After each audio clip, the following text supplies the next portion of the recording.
A very good morning to you guys and welcome to Life and Style Inspiration Monday, and it's a happy new year. I hope you all are feeling this 2018 vibe because I am on top of things. And you know what? Inspiration Monday is bigger and better. We bring you the best that there is to motivate, inspire, and make you a better person. Remember, we are all about making you, improving you, because the best project that you could ever work on is yourself. That's what we are all about. So today, we're here to meet a phenomenal woman, from a starlet to this beast.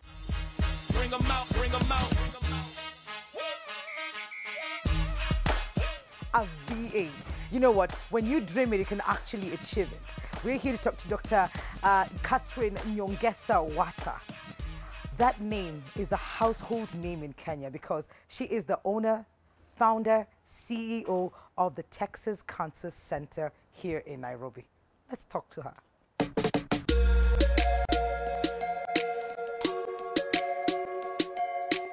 Hello. You must be Nelson. Yes, I'm Nelson. Nice to meet you. Please welcome. Asante sana. Daktari Yuko. Daktari. You look Welcome. lovely. Thank you. you. Look lovely. Thank you. And Thank you. Happy New Year. Happy New Year to you too. I met Nelson. Yeah, that's my son.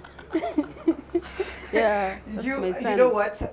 Looking at him and looking at you, you have aged gracefully if this is your son. Another nakupita hadi. Ananipita na kuna mkubwa wake, the first born. Okay. Yeah. Nice to meet you, Nelson. Pleasure. And nice to meet you too. You have such a Thank lovely you. home. You know what? I'm very, very curious to find out. Yeah. I do arts. I do a Oh. segment called Artistic Tuesday. Okay. And we're all about this. And you've graced your walls with amazing paintings. Do you want to tell us about that? Yeah. These paintings I was actually given by my friend. She's called Ann Mugo. Okay. She's now in the US. She used to have them, and when she migrated, she told me, I have paintings which I really love, and I think you are the only person who can take good care of them. They shared a piece of themselves with you. Yes. So I'm so glad. Yeah, that one and that And one. this one. Yeah. Yeah, I can see the signature is the same. Yeah. Beautiful. Yeah. It was done in the year 1999. 1999. So Okay. they are quite. Oh, look who's here. Come say hi This to is me. CJ. Yes, CJ, Say hi. CJ. High Say five. hi. High five me. No? There you go. A bit shy. Yeah. All right. Welcome. Asante sana. Yeah. Asante sana.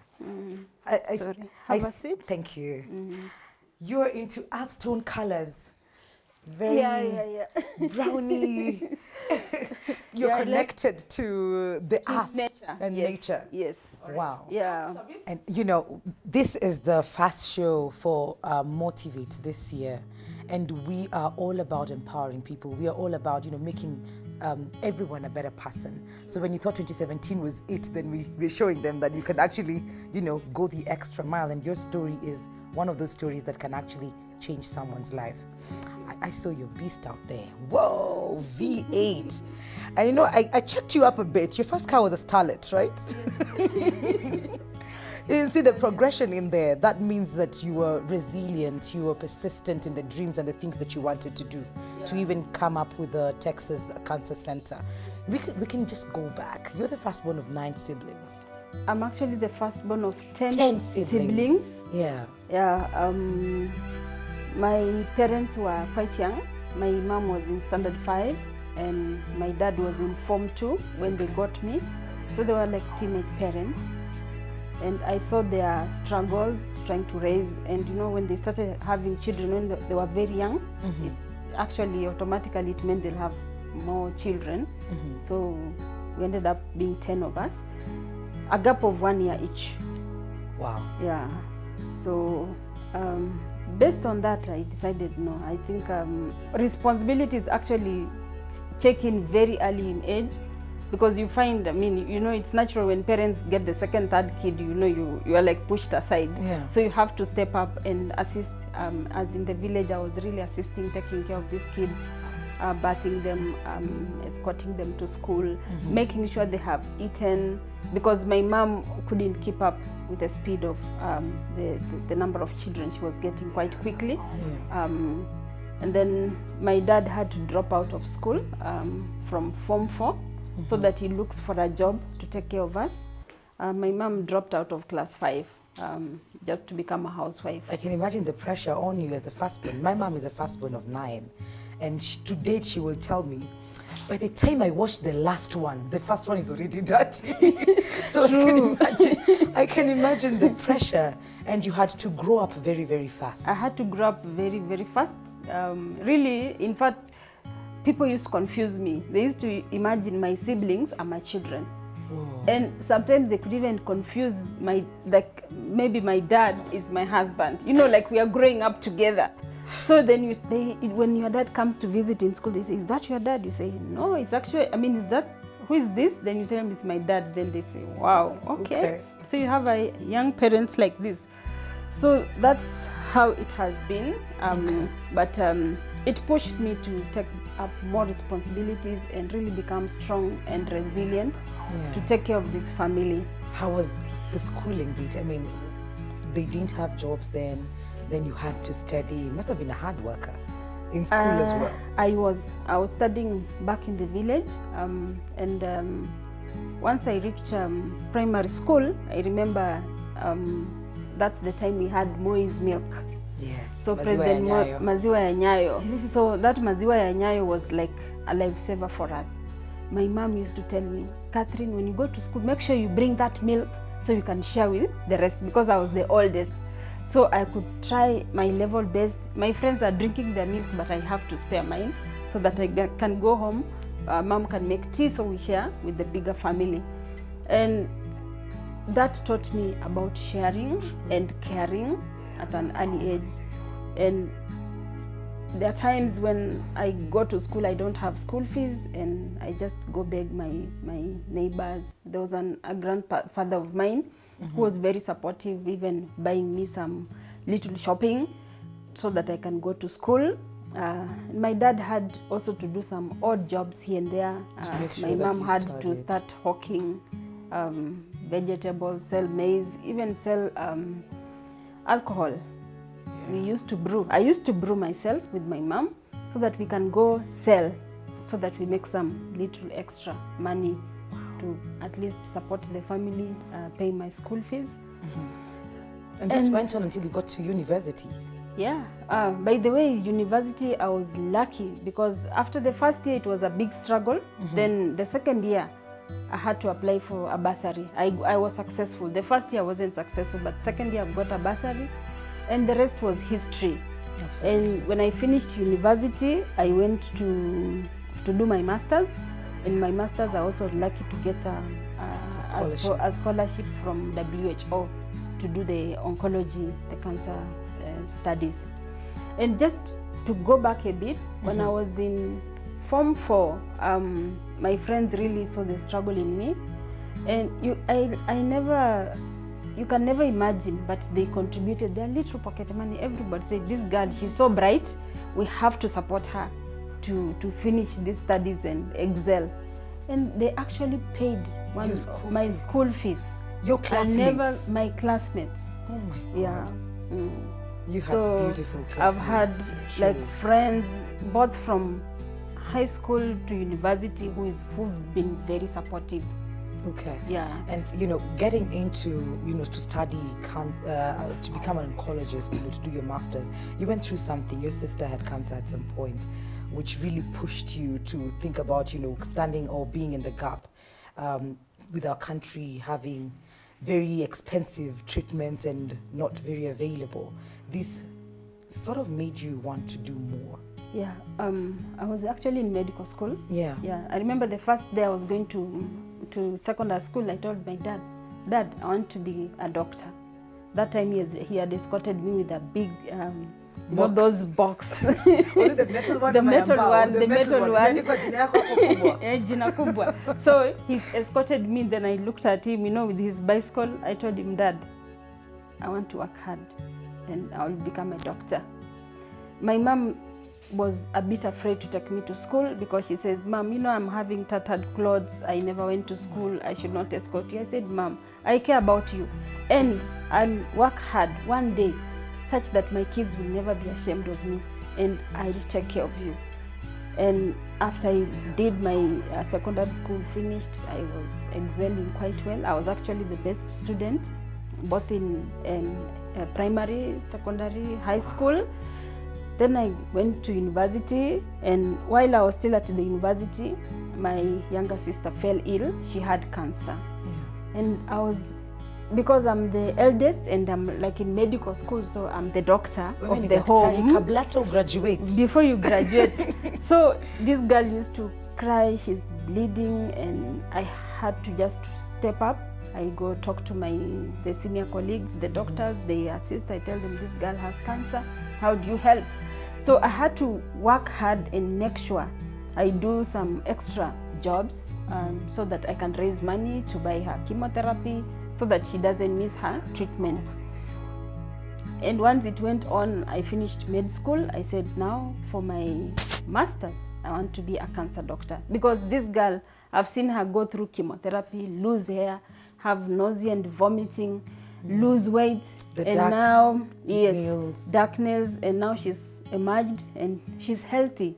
I just thank God for her. So from there, she was a motivation, because I used to see cancer patients really don't have many doctors to take care of them, and even female doctors for that matter. How was the experience in terms of the country then? You know, how available was the treatment? How expensive was it? Daktari walikuwa wengi? There's normally a line or... Yeah, so at that time, actually, the line was there, the doctors are few. Yeah. So after I graduated from medical school, I went to work to do internship. Then after internship, I came back to Kenyatta Hospital, and I said, now, I think my line is gonna be oncology. Okay. And I walked down to the department of the cancer center. I see queues of patients. Yeah. Then I asked around, I was told, okay, there are only 2 oncologists, 2 male oncologists. And I said, wow. Then the department deals with radiotherapy and chemotherapy, you know, radiation. Yeah. So at first my friends discouraged me. They said, oh, you're going to radiotherapy unit, you know, there is radiation. Are you not scared? And you don't have children, what will happen? I said, I asked my senior colleagues, they said, no, it's doable. Then if you're a girl, they actually took me to the machines. There are ladies operating machines. Okay. And they actually encouraged me. They said, you can do it, Catherine. Don't be scared. Let your friends not sway you from this course. I was just like surprised when I was told, okay, you have gotten a distinction in your research proposal. Yeah, I felt very humbled, and you'll be surprised when I was going now to do my master's, I had gotten my second baby, who was so small. He was 6 months old. That is Nelson, who welcomed you in. Oh, okay. Yeah. So Nelson was 6 months old, and Cynthia is the older girl. She was like 4 years, and then she's also studying medicine. She's studying medicine. At the moment, she's in the US, Pomona College. I partnered with my husband, who came from the US, and we sat down. I told him, okay, you see these challenges. He brought his friends. They also walked through. They saw the challenges our cancer patients are going through. And they said, Catherine, if you have the heart, we are going to work with you. Wow. And from there, in 2010, Texas Cancer Center was born. And the rest has been history. Through ups and downs, we started with creating access to 500 patients per year, new cancer patients. Now we are creating access to more than 3,000 patients a year.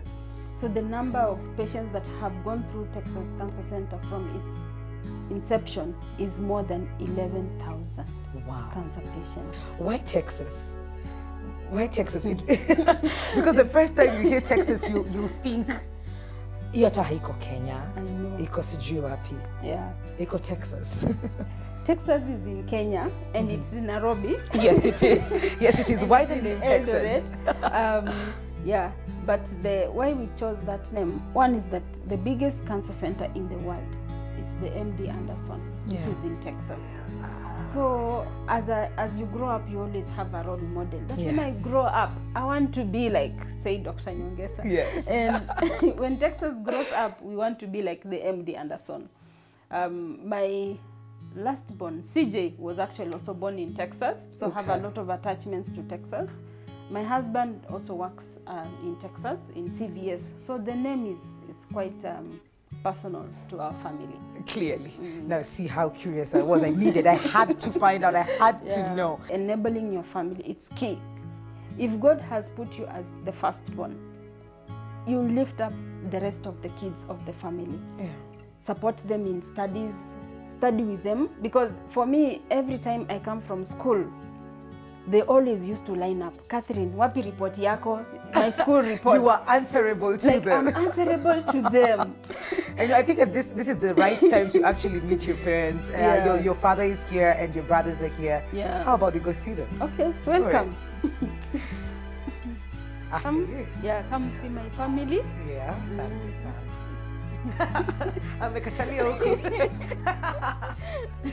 oh goodness. Yeah. Wow, everyone is here. Hi. Hello. Goodness. Yeah. So maybe you can introduce. We start here. This is my dad. Abari daddy. Thank you. Salamat. Yeah. This is my big brother, Andrew. He's also called Eholo. Eholo, nice to meet you, Eholo. Eholo Junior. Okay. Yeah. Okay. Actually, my dad he's called Bonaventure Nyongesa. Okay. So he's actually the famous Nyongesa. Unfortunately, we lost our mom in 2008. Yeah, she passed on. So we just left with dad. Yeah. So happy to meet everyone here. Yeah. This is Robert. We call him Robert. Nice to meet you. Yeah, he's an engineer. Yeah, he's an engineer. At the moment, he works at Texas Cancer Center maintaining the cancer radiotherapy machines. All right. This is Brayo. Mambo Brayo. Asante sana. He's a professional DJ. Nice. Yeah. We have DJs on the show. You should talk to Maria. Talk to Maria every Friday. Also works on the therapy machines. Great. Yeah. Okay. Now, this is the lady who came to bring us water, and she looks like you. This is your sister. People confused. She's Gentrix. Nice to meet you, Gentrix. Hello. That's her daughter, Natasha. Look alike. Like the ladies. Kuna venye. Nice to meet you. It's such a huge coincidence that your family is here when we're here. It's New Year. New Year, yes, New Year. So, hello. Gentrix is a nurse. Yeah. Nice to meet you, Gentrix. Such a beautiful name as well. Hello. This is Penina. Hi, Penina. Yeah. Penina is my assistant at home. He takes care of CJ. Okay, all right. And Hello. this is Josephine. Hi, Awira. Yeah, she's our chief chef. Nice. She cooks nice food for us. She's so shy. I think she's comfortable in the kitchen. All right. They're Nice to good meet girls. you. Nice Yeah, to meet you. I really Nice to like meet them. you. All right. Who else have I? More my family this side. You. Hello. You know, I saw her earlier. She knew that there's gonna be cameras in here. Yeah? Have you seen the makeup? I know. She was busy over there. You look lovely. You look lovely. And yeah, you need to be always ready. I met Nelson, of course. That's Nelson. This is Lona. She's our last born. Our millennial. The one who closed Mama's tumbo. All right, okay. Yeah. Hello. That is Emmanuel. Yeah. He Nice to did meet you. masonry. Lona did journalism. Journalism. Welcome to the club. Now I get it. Hi. Hi. That is Moses Njuba. Yeah. Nice to meet you, Moses.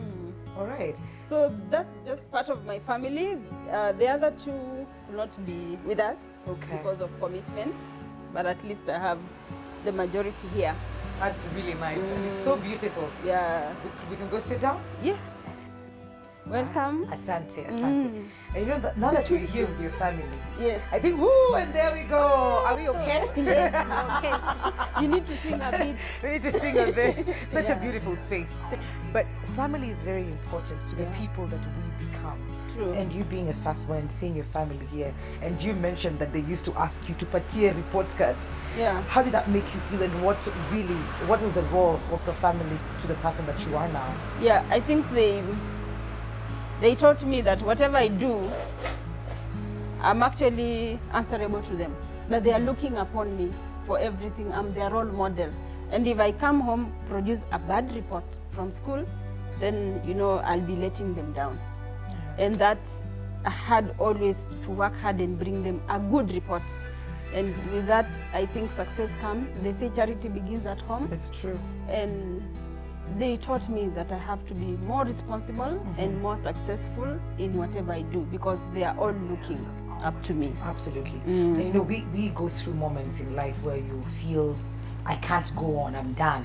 This is the lowest I've ever gotten. They said there's hope in life, but I don't see that hope right now. How did you handle those situations and, you know, pull yourself back up again? Yeah, they say that whatever doesn't kill you Makes you stronger. Yeah. And I use those situations to grow stronger.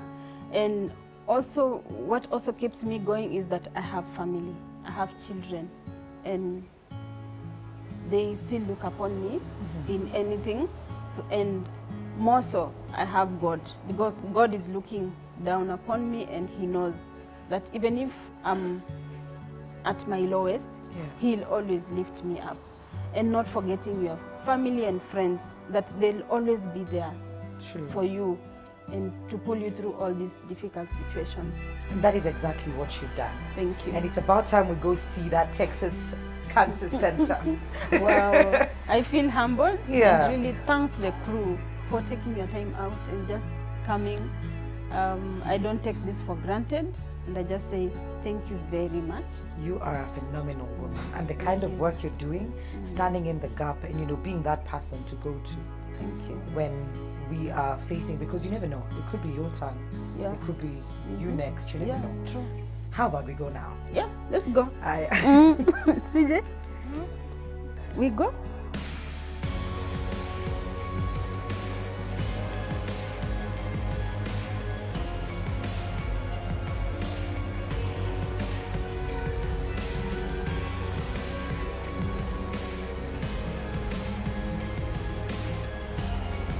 Johnson Makazi was telling me the other day, he was trying to tell me a story about how he looks at me like, you know, that little boy or little girl who found a tree on the road and it was blocking and there was a lot of traffic. Then he called in little by little people to come, friends, and they all come together and join hands and remove that log so that cancer patients can access treatment.